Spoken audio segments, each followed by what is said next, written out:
네, 11월 7일 주일 아침 말씀 묵상입니다. 우리가 위드 코로나로 전환되고 이제 다 함께 모여서 다시 예배 드릴 수 있는 첫 번째 주일 아침입니다. 이 아침 우리가 또한 예배를 사모하면서 말씀 묵상하실 때 우리의 모습을 스스로 점검해 보며 하나님 앞에 조금은 더 정결한 모습으로 나아갈 수 있는 저와 여러분 되시기를 주님의 이름으로 축복합니다.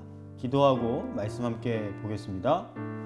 하나님 감사합니다. 오늘도 새 하루를 열어주시고 아침 말씀 묵상으로 함께 만나게 하시니 감사드립니다. 특별히 주일 아침입니다. 하나님, 주일마다 예배하는 것이 우리의 습관을 따라 드려지는 것이 아니라 주님 앞에 나의 모습을 직접적으로 대면하여 직면할 때마다 내 모습을 정직하게 주님 앞에 드러내놓고 나아가 주님의 영광을 드러내는 아름다운 예배자로 설 수 있도록 우리를 사용하여 주시옵소서. 그러기 위하여 오늘도 우리에게 말씀하시는 바를 우리가 마음으로 깊이 받아들이게 하여 주시고 또한 부족한 것들을 주님 앞에 회개하며 주님 앞에 온전히 기도하는 시간으로 거듭나게 하여 주시옵소서. 모든 것 감사드리며 예수님의 이름으로 기도하옵나이다. 아멘. 네, 오늘 아침 우리가 함께 나누실 말씀은 욥기 20장 1절에서 11절까지의 말씀입니다. 말씀 함께 보시겠습니다.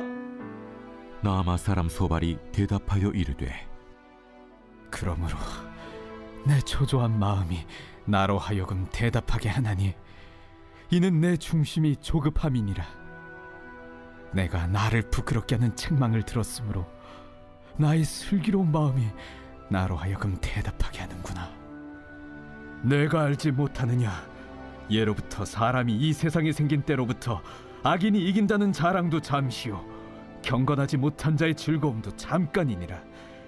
그 존귀함이 하늘에 닿고 그 머리가 구름에 미칠지라도 자기의 똥처럼 영원히 망할 것이라. 그를 본 자가 이르기를 그가 어디 있느냐 하리라. 그는 꿈같이 지나가니 다시 찾을 수 없을 것이요 밤에 보이는 환상처럼 사라지리라.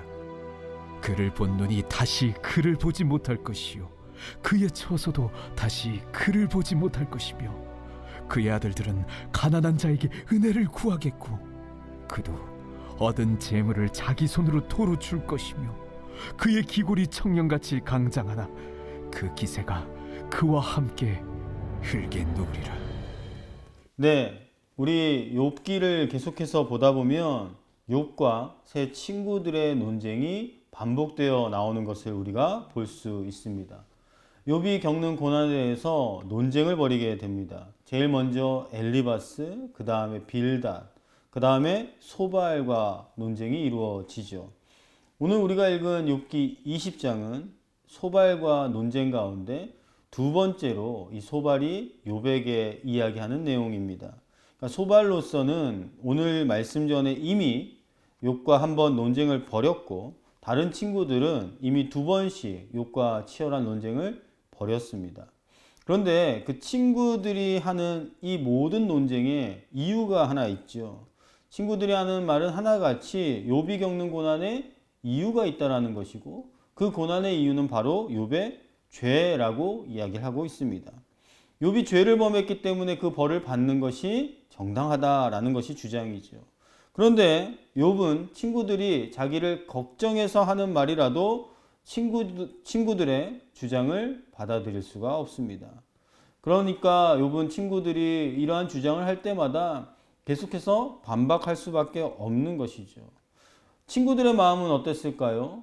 욥이 그런 또한 이야기를 할 때마다 아마 자기들을 무시한다고 생각했을 겁니다. 계속 이것이 반복되어지고 있죠. 그러니까 처음에는 욥을 걱정해서 시작했던 충고가 이제 욥에 대해서 점점 좋지 않은 감정으로 번져가고 있는 것 같습니다. 그리고 나아가 어떻게든 저 고집스러운 욥을 설득해내고야 말겠다라는 고집과 고집이 맞서는 상황들이 반복되어지고 있는 것이죠. 그래서 오늘 말씀을 보면 소발이 하는 이야기는 더욱 욥을 급하게 또한 세게 몰아붙이는 것 같습니다. 욥은 친구들과 자신과 논쟁을 할 때마다 죄를 추궁하는 친구들에게 오히려 나를 긍휼히 여겨달라라고 당부를 하죠. 그런데 이것은 친구들에게 받아들여지지 않습니다. 소발도 마찬가지입니다. 당부를 받아들이지 않고 욥이 하는 말을 중요하게 생각하지 않는 것 같습니다. 욥이 했던 말 가운데 오히려 이제 기억나는 것은 자기를 비판하고 책망하는 것 같은 말을 기억했다가 그것을 다시 들추어서 욥에 대한 비방거리로 삼고 다시 무자비한 비판을 가하고 있는 것이죠. 이 상황이 더욱더 악화되어 가는 것입니다. 오늘 말씀 3절을 한번 보실까요? 내가 나를 부끄럽게 하는 책망을 들었으므로 나의 슬기로운 마음이 나로 하여금 대답하게 하는구나. 여기 보시면 소발은 욥에게서 자신을 부끄럽게 한다라는 책망을 들었다는 것이에요. 그러면 그것에 대하여 뉘우쳐야 되는 것이 정당한데 오히려 그것을 참을 수 없다라는 것이죠. 그러면서 소발은 욥을 책망하고 있습니다.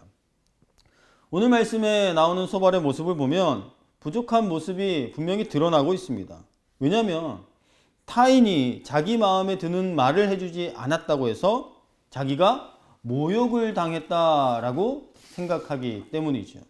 그러니까 자기의 생각만 옳다라는 고집이 드러나고 있는 것입니다. 다른 사람의 말을 들을 때 자기 생각의 판단 기준을 벗어나는 것은 듣지 않는 것이죠. 상대방을 자기의 마음대로 판단했던 것입니다. 2절도 한번 보실까요? 그러므로 내 초조한 마음이 나로 하여금 대답하게 하나니 이는 내 중심이 조급함이니라. 이 말씀을 보면 소발은 스스로 초조하고 조급한 사람이라고 표현하고 있습니다. 그러면서 3절에서는 슬기로운 마음을 가진 사람이라고 반대로 이야기합니다.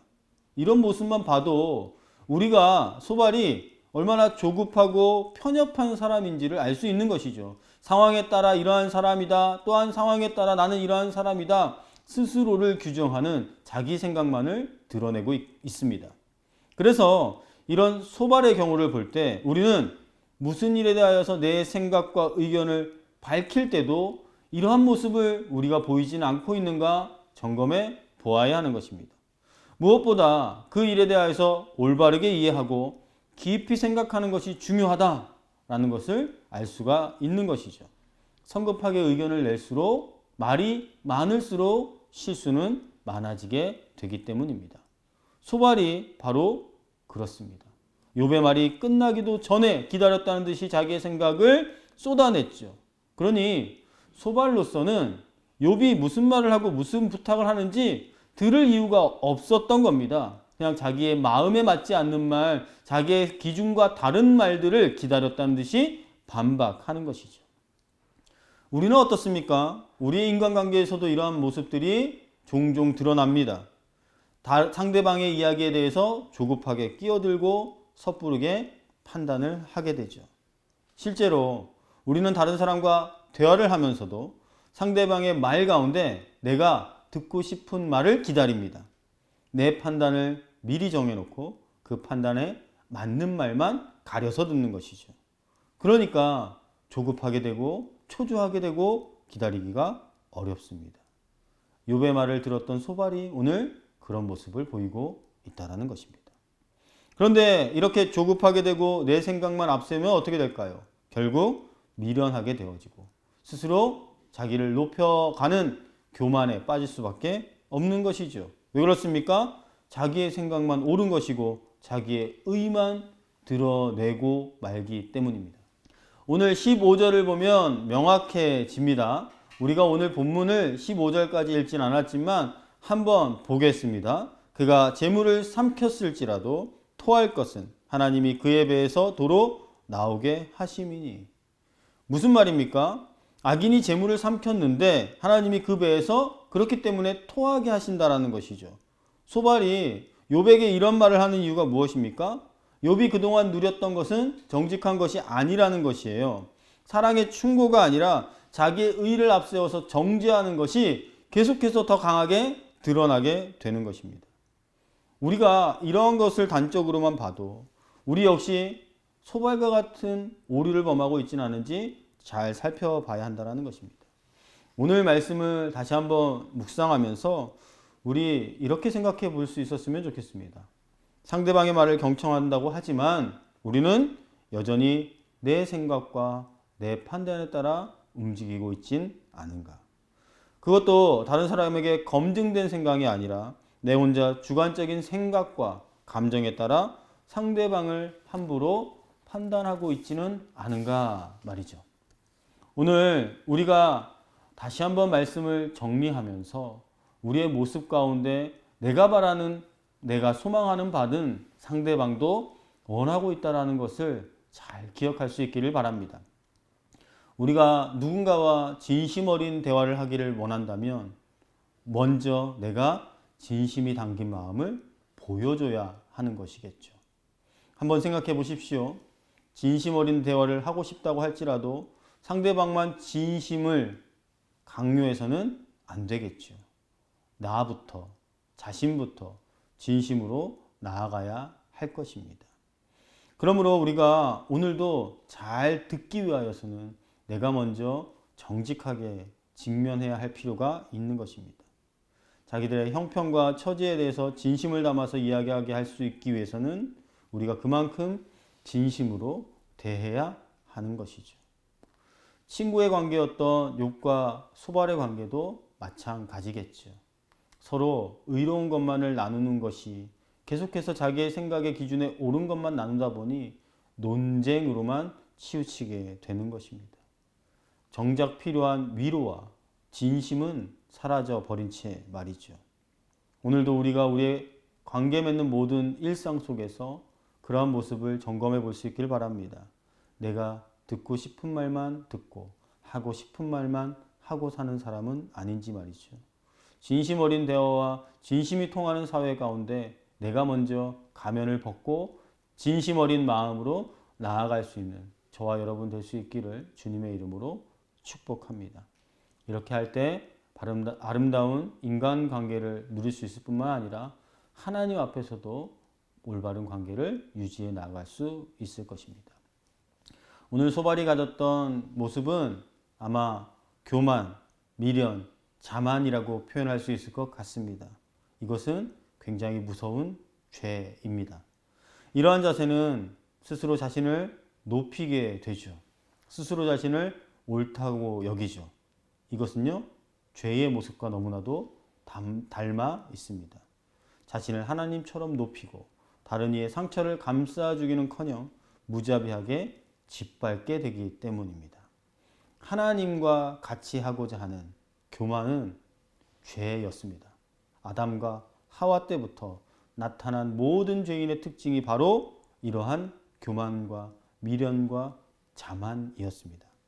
그러므로 오늘도 우리는 자기를 낮추어서 죽기까지 하나님께 복종하셨던 예수님의 겸손의 모습을 닮아야 합니다. 겸손하기 위해서는 내가 먼저 나에게 정직하게 직면할 수 있는 용기가 필요한 것입니다. 그러므로 오늘도 우리가 예수 그리스도의 낮아지심의 은혜, 그 겸손의 은혜를 경험하기 위하여서는 오늘 우리가 드려지는 예배 가운데서도 하나님 앞에 나를 정직하게 드러내시길 바랍니다. 내 안에 있는 교만과 자만과 또한 미련함을 벗어버리고 주님의 은혜와 긍휼을 사모함으로 예수님을 닮은 우리 이 땅에서의 모습으로 거듭날 수 있기를, 그리하여 하나님께서 예비하신 모든 관계 가운데서 사랑과 나눔이 실현될 수 있는 저와 여러분 될 수 있기를 주님의 이름으로 축복합니다. 오늘 하루 그 은혜가 충만하여 복된 하루 되시길 간절히 주님의 이름으로 축원합니다. 기도하겠습니다. 하나님 감사합니다. 오늘도 우리가 이 논쟁 가운데 여전히 자기의 의의를 드러냈던 교만과 자만을 보게 됩니다. 하나님, 내가 하고 싶은 말만 하고 듣고 싶은 말만 듣고 살아가는 이 세상이 아니라, 자기 의에 갇혀 사는 세상이 아니라 정말로 하나님이 무엇을 원하시는지, 하나님이 무엇을 바라시는지 우리의 중심을 말씀으로 하나님께로 돌릴 수 있는 우리 모두가 될 수 있도록 축복하여 주시옵소서. 그리하여서 예수님이 보여주셨던 그 놀라운 사랑과 긍휼을 닮아 나 자신에게 있던 교만과 자만을 내려놓고 주님의 겸손함의 본을 따라 살 수 있는 우리 모두가 되게 하여 주시옵소서. 특별히 예배하는 이 하루 그 모습으로 나아갈 수 있기를 바랍니다. 먼저 부족한 모든 것들을 내려놓고 회개하며 주님께서 주셨던 그 놀라운 사랑과 긍휼이 우리에게 은혜로 덮여지는 시간 될 수 있도록 축복하여 주시옵소서. 그럴 때 우리가 관계 맺고 살아가는 모든 세상 가운데서 주님의 사랑과 은혜를 또한 간절히 드러낼 수 있는 우리 모든 성일의 가족들 될 수 있도록 인도하여 주옵소서. 감사드리며 예수님의 이름으로 기도하옵나이다. 아멘. 네, 이제 개인적으로 말씀 더 보시면서 묵상하시고요. 또한 교회와 나라와 민족을 위하여서 또한 예배를 사모하는 마음을 담아 기도하는 시간 가지시길 바라겠습니다.